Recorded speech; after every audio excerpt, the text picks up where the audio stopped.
You're listening to an archived Cabral Concept podcast. After listening to this show, check out the most up-to-date podcasts available at stephencabral.com/podcasts or search directly on iTunes. And now, welcome to the Cabral Concept, where board-certified naturopath and integrative health practitioner Dr. Stephen Cabral shares how he was diagnosed at the age of 17 with a life-altering illness and given no hope for recovery. It was only after studying and traveling all over the world did he discover how to combine ancient Ayurvedic healing practices with state-of-the-art naturopathic and functional medicine to fully rebalance the body and re-energize it with life. It's time to discover how to get well, lose weight, and finally feel alive again. And now, here's your host, Dr. Stephen Cabral. Our first host call of the weekend, we are about to dive into our community's questions, just like we do every Saturday and Sunday, and have been doing now for the past, believe it or not, 4 years. 2016, 17, 18, 19, and looking forward to bringing this tradition straight through 2020. So I'm excited about the new year. I'm excited about trying to help as many people as possible reach their wellness, weight loss, or anti-aging goals. One of the ways that my team and I are able to help with that is they collect all of the questions throughout the week, or actually the last couple weeks, and they add them to this big spreadsheet that I have. So each and every weekend, I open up this sheet and I look at the next question. Simply put, I'm able to get to about 5 to usually 8 questions per Saturday and 5 to 8 questions for Sunday as well. Hopefully you've been tuning in. All of these are easily searchable at stephencabral.com/podcasts, where also in the new year, you will find easy tabs on that same website in order to just basically look at what topics you're most interested in, which day of the week, the Total Wellness Tuesday, Motivation Mindset Monday, whatever it may be, or the house calls, and you'll be able to differentiate those as well as by topics. So lots of new things coming for the new year, but instead of talking about all of those today, probably what you came for is to see if your question or a question like yours was answered, and if so, how could it help you? How could it help someone that you care for in your family? So we're going to get right into those. We are looking at about, we're falling a little bit further behind. We're about 7 weeks or so now behind. Again, all of these questions come in from stephencabral.com/Ask Cabral, and they're answered in the order they come in. I will do my best always to keep those answers to a couple minutes long, and then allow you to also go back, listen to additional podcasts that may hold your answer as well. All right, first question is up from James. James is asking, "Hi, Dr. Ball. Wonder if there's any way you recommend to tan the skin naturally. Unfortunately, I come from a country, the UK, where it's very, very rarely sunny, so it's not really possible to get this from the sun. Possibly even some diet tips to improve glowingness," probably not a word, I know, "of the skin. Any tips would be appreciated. Thanks much. Thank you." Okay, so happy to help with this. Well, a couple things. So just have to throw this out there. A country like the UK or United Kingdom, Great Britain, Scotland, however you want to go about it, what I want you to think about is this. Oftentimes, vitamin D levels are very low. You need to make sure that besides just the outer glow and tan, that you are taking a vitamin D3 based supplement. Some way to be able to get your vitamin D levels up without the sun. Again, I typically 35 IUs per pound of body weight. Most people we work with in our practice simply take 4 drops of our liquid vitamin D. It's super simple, and then you just do that in addition to the daily nutritional support shake. So you get about 4,400 IUs total for the day. You can run a vitamin D test with your PCP. Just look for a 25-hydroxy vitamin D, or you can also run it on the stress mood metabolism test, also called the thyroid adrenal hormone, that you can find right at equilibriumnutrition.com. In terms of the tan, the natural tan, cosmetics are probably not my strong suit. I know about ingredients and I know if they're toxic or not. But in terms of best products, I could use a bronzer myself. I'm not going to lie to you. During the winter time, feeling a little pale, I wouldn't mind a good quality bronzer. I don't know that I'd actually ever go through with using it simply because I keep my processes so simple. I really do. I'm like a very simple morning, like I have my morning routine. I kind of go through it, but there's no doubt. A bronzer can make you look super healthy and all of those great things. So Here's the best thing you can do. I'm going to give you two things that I would do. I would do the same exact thing as you if I'm looking for this recommendation. Go to cabralsupportgroup.com. That's our Facebook group. Ask the almost 8,000 members inside and growing, what is your favorite natural bronzer or way to get a tan when there's no sun? So just check that out. And then one other thing that I would do is right after that, I would go to ewg.org/skin deep. That is where you can actually look for bronzers.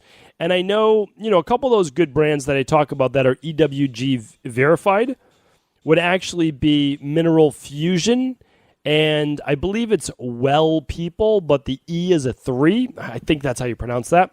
A couple other ones that I remember from researching the Rain Barrel Effect, Rejuva Minerals. Yeah, I think those were the main ones. So check those out. Head on over to ewg.org/skin deep and also ask in the community. All right, James B's up next. Hi, Doc. I wonder if you could break down stomach noises that I used to hear all the time from my own stomach and that I always hear from other people's. What I've found is that when I'm eating healthy foods that I can digest properly, I almost never get any noises. As soon as I eat or drink a food I cannot tolerate very well, I hear noises from my stomach. These are like gurgling noises. Is it that the foods cannot be digested properly and are fermenting in my gut, which causes something to be released, and that we hear from the noise? Just riffing here. In any case, why do some foods not make noise, but other foods do?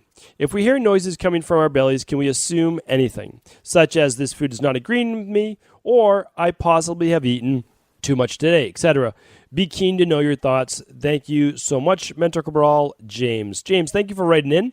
Happy to answer this question.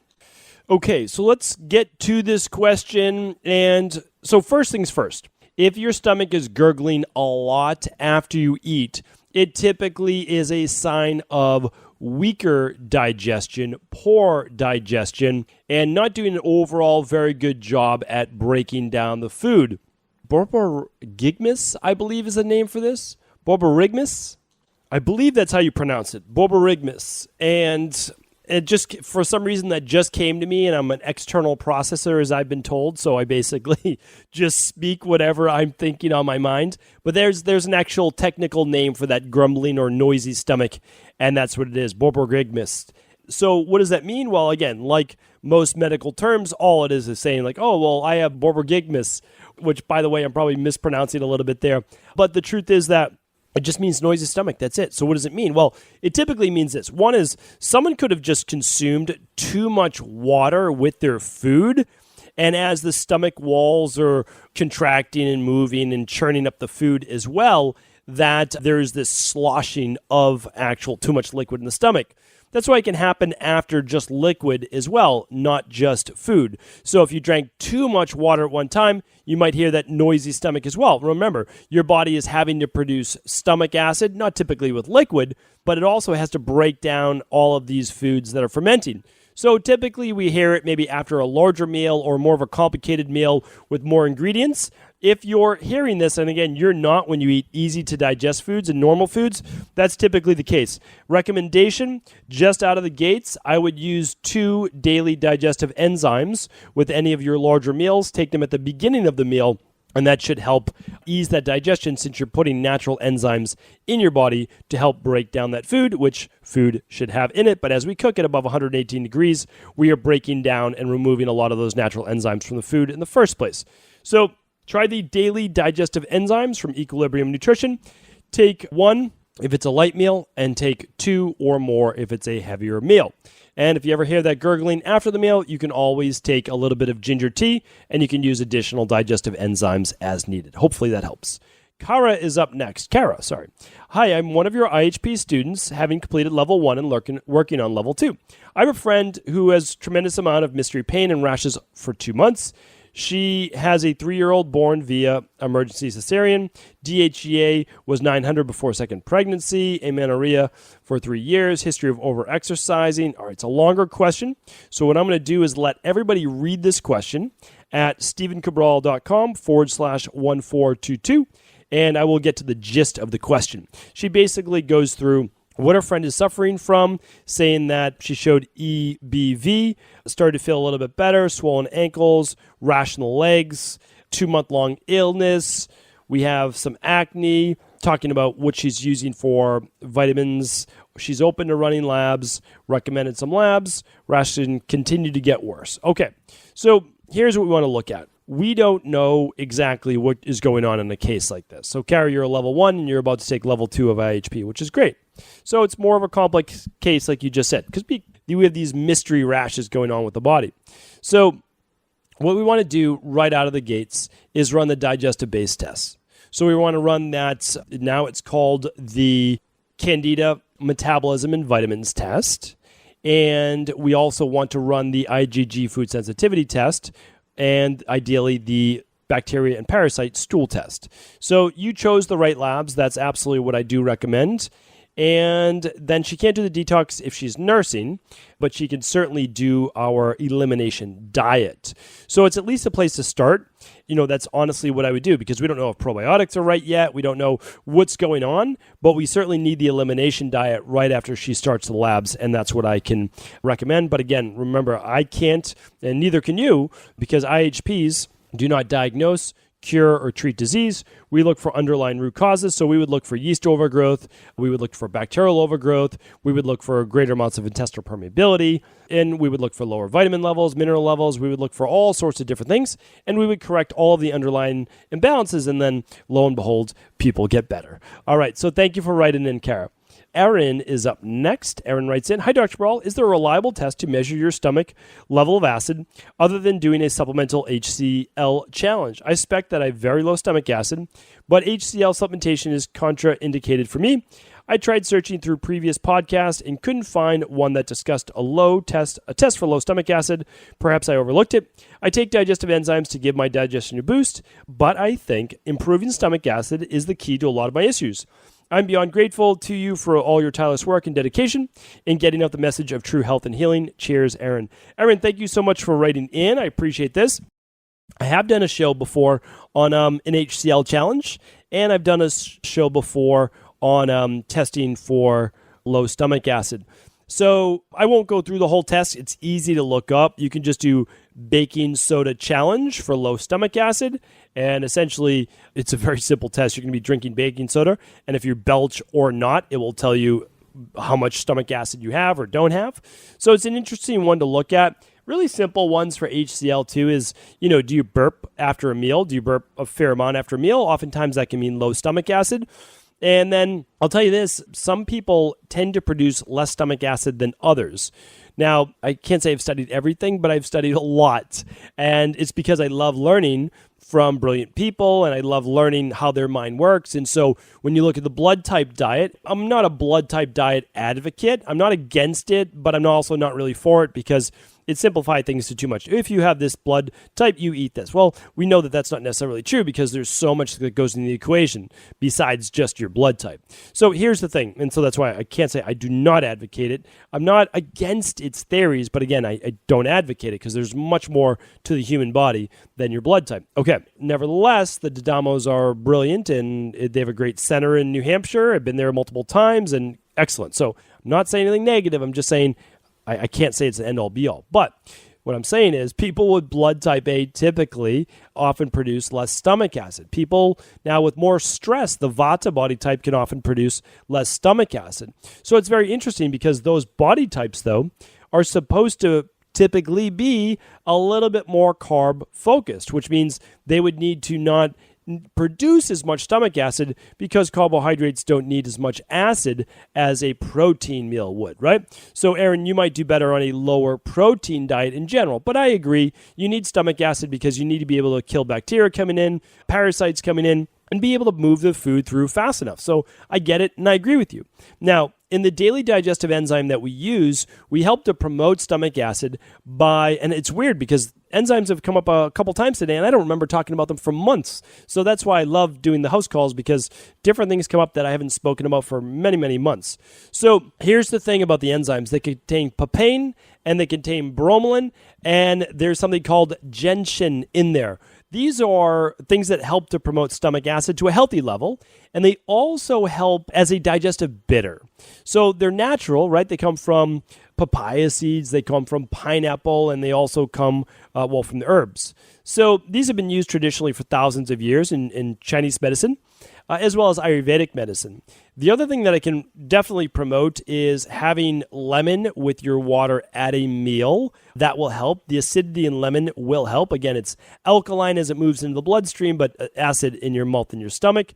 Or just simply do a hot cup of ginger tea. Pretty much nothing beats that. I mean, that in addition to the enzymes is fantastic. Remember, heat is better for the stomach, not just a glass of water. Heat is always better. So hot ginger tea is better. Okay, that's a place to start. There is no known test besides biopsies, besides endoscopies, and besides swallowing an actual, there's a capsule test where you swallow it on a string. I'm not recommending this, and you can see how quickly it wears away. That's it. Simple tests. Hopefully this helps, Aaron. Thank you. All right, what's our time? Our time is good. Christine is up next. Longer question. I'm going to give you the gist. Christine writes in, "Hi, Dr. Cabral. I'm a 43-year-old woman dealing with some chronic pain that I find concerning. Some background, I grew up with chronic back pain till my mid-30s. Temporarily helped with chiropractic, did food sensitivity, and removed the foods that triggered inflammation, and helped seal my gut with your protocol. I had no pain at all for 2.5 years, and then I went for a 3-mile run, and I've had horrible pain in my back ever since, and right shoulder. My omega-3s are 3 to 1. I know I have poor detox pathways. Did my oat test, found out I have Klebsiella as well as HPV, high cortisol. I'm trying to find its source. I have viral and bacterial issues, constant pain, lowering my cortisol levels. All right, I can definitely try to help point you in the right way. So you did a great job. You've done your food sensitivity test. You cleaned up your gut. You sealed up the gut wall. And then there's a triggering event. The triggering event was running basically a race, not a long race, but a race. And it triggered back, neck, and right shoulder pain. Hands down, I would work with a functional range conditioning specialist, or I'd work with a GOSCU, or I would work with a method basically working on your posture. I would work with a muscular therapist. I would work with someone that realigns the body, that works on hamstring lengthening, psoas lengthening, that looks at collapsed arches in your feet. I believe there's a mechanical aspect to this because you got injured during a run and you were pain-free before that. So, again, nothing against the chiropractor that you're going to. They could be absolutely fantastic. They don't have to be the only person on your health team, right? So let's look for another person as well, or multiple people, and I would work on that. I really would. I would work on your sleeping position because your sleeping position could be affecting your back. I would probably sleep on your side with a pillow between the knees, one under your head. That's pretty much the most ergonomically correct, the fetal position, but a pillow between the knees to keep them separated a bit. And then, again, one under the head, keep the spine in alignment. Probably the best position to sleep in for most people, on the left side especially. I would recommend also looking at the stress, mood, and metabolism test. Let's just see if your cortisol levels are through the roof. If your cortisol levels are highly elevated, then yes, that can cause chronic pain as well. So I want to look at that, or depleted. Chronically depleted cortisol levels will lead to chronic pain too. So that's where I would start. It seems like you've already done a great job. You're in the omega-3 test. You know you have a 3 to 1, so it's not an omega-6 inflammatory issue. That's what I recommend. That's where I would start, and I wish you well. All right. I think we can get in one more question. And Sarah's up next and last. Hey, Dr. Ball, thank you so much for all you do. You're like a soul brother to me, and I'm so glad I found you. Thank you, Sarah. Appreciate that. Appreciate all the kind words that people write in, by the way. I really do enjoy reading them. I love them, so thank you. I've run the Big 5 labs, found out that I have candida, among other imbalances. I've done the CBO protocol now, as well as supplements and protocols based on lab recommendations. I still have some rash around my anus that is pink and pretty itchy, and I can't figure out what it is or what's causing it. I've invested a lot of finances into the labs, and so I'd rather not test again. Totally understandable. All right, let's see. I'm wondering if it's still a sign of candida. The only time I notice when it gets a little better is when I do your FM detox, but then it does not go away. I used to have a spot similar at the back of my neck, scalp. That's now gone. One last thing. I developed what appears to be a cyst on my right thigh over a year ago. It's not gone away. Do you have any recommendation for what to do with cysts? Okay. So, Sarah, I'm going to answer your first question for cysts. Lots of answers on cysts. First, you want to figure out what type of cyst it is. Is it a actual cyst, or are we talking about some type of keloid body? So what I want you to do is find out exactly what that is. Is it a cyst, or is it a kind of like a growth? Is it a scar tissue growth? Because that's very common in that area. And then at StephenCabral.com/podcast, bunch of house calls on how to deal with cysts. Okay, CYST. You can just type that in right there, and no doubt you'll find some podcasts. So let's get to your main issue. Okay, so I agree. This could be a sign of candida, but we don't know that, okay? And if it's candida, that doesn't mean it's internal candida. A lot of times we confuse the two because, obviously, and it is true, that most of the time it has to do with gut imbalance.